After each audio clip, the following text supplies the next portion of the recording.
Essere misericordiosi vuol dire anche essere capaci di perdono. Questo non è facile, eh? Può succedere che a volte in famiglia... Biti usmiljeni pomeni tudi biti sposobni odpuščanja. To ni enostavno. Včasih se lahko zgodi, da nam v družini, šoli, župniji, telovadnici ali drugod kdo stori krivico in nas prizadene, ali pa v takšnem trenutku nervoznosti sami prizadenemo druge. Ne ostanimo v zameri ali želji po maščevanju.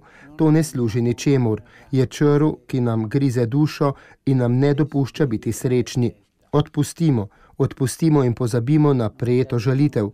Tako lahko dojamemo Jezusov nauk in smo njegovi učenci ter priče usmiljenja.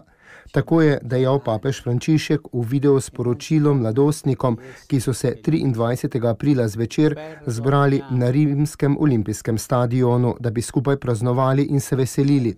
In sicer s programom, sestavljenim iz glasbenih točk ter pričevanj. Slednja mladostnikom lahko pomagajo rasti v veri in življenju, je poudaril sveti oče. Osebno se jim na stadionu ni mogel pridružiti in kot jim je zagotovil, mu je bilo zato zelo žal. V nadaljevanju pa omenil še, da se pogosto zgodi, ko telefonira prijateljem, da ne more vzpostaviti zveze. Tudi mladostnikom se nedvomno kdaj zgodi, da prenosni telefon ponekod ne najde signala omrežja.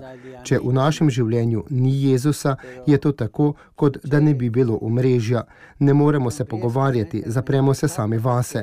Papež je tako mlade povabil, da bi se vedno postavili tja, kjer lovi, bodisi v družini, župniji ali šoli, da bi tako v tem svetu vedno imeli zapovedati kaj dobrega in resničnega.